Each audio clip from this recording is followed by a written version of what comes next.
Voilà, donc normalement, maintenant, c'est quand on clique, il n'y a pas d'ambiguïté vu que la forme qu'on a faite est verrouillée. Si on clique, même à l'endroit où elle se trouve, elle ne s'active pas. C'est uniquement le bloc texte qui est activé. On va faire en sorte que le texte soit dans une police plus épaisse que ça, avec un interlignage moins grand, et on va le mettre en blanc. Et on va espérer que sur cette partie-là de l'image qui est foncée, il restera lisible malgré tout.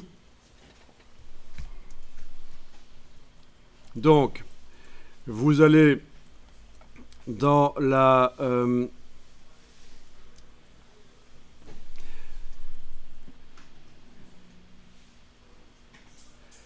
oui, vous avez le bloc qui est sélectionné.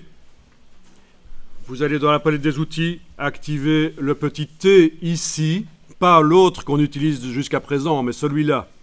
Donc quand vous avez votre bloc texte activé, vous allez indiquer que tiens, les couleurs que je vais aller choisir, ça concerne non pas le bloc, parce que lui, il doit avoir aucune couleur de contour, aucune couleur de fond, mais ça va concerner le texte à l'intérieur du bloc. Voilà. Ça, grâce à ces petites deux choses ici, vous pouvez viser, quand vous allez modifier les couleurs, vous pouvez dire, tiens, je vais travailler sur le texte dans le bloc ou sur le bloc lui-même.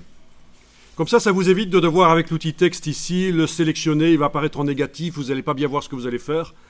Non, on sélectionne le bloc avec la flèche noire et on va indiquer qu'on travaille sur le texte. Voilà. Et qu'est-ce qu'on va modifier? Pas le contour du texte, on va modifier la couleur de fond du texte. Et vous allez pouvoir la mettre en couleur papier, donc en blanc comme ça si vous voulez. Voilà. Alors, vous avez le blanc du papier ici. Voilà, puisque on considère que voilà, le papier est blanc. Et quand vous appliquez couleur papier non modifiable, ça vient avec InDesign, c'est non modifiable, eh bien, vous avez le texte en blanc. Alors, ça pourrait être intéressant malgré tout de créer une couleur rien que pour ce texte-là. On ne sait jamais si à un certain moment on décide de le mettre en une autre couleur. Ça peut être intéressant. Donc, vous allez dans le menu de la palette nuancier. Nuancier, si vous ne l'avez pas encore dans la version anglaise, c'est menu Window Color Swatches. Dans la version française, c'est fenêtre, couleur, nuancier. Et vous allez créer une couleur rien que pour des textes qui viennent comme ça en blanc sur des images. Comme ça, s'il y a un zozo qui vous dit « Ah, ce serait bien que ce soit plutôt gris clair que blanc », eh bien, d'un coup, en modifiant la couleur dans le nuancier, ça va le faire.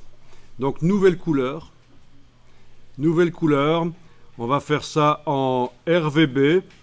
Parce que ça fait 15 ans que Adobe dit qu'il faut faire du RVB, même si au final le document va être CMJN. Donc, couleur RVB. Vous avez les trois curseurs rouge, vert, bleu au maximum. C'est parfait. Vous allez décocher cette option ici pour pouvoir donner un nom à la couleur. Et on va l'appeler texte blanc sur les images. Un truc comme ça, voilà. Ok, résultat, la couleur du texte, eh bien, celle-là.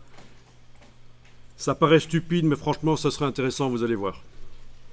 Que on puisse modifier dans tout le document tous les textes qui apparaissent au-dessus des images comme ça.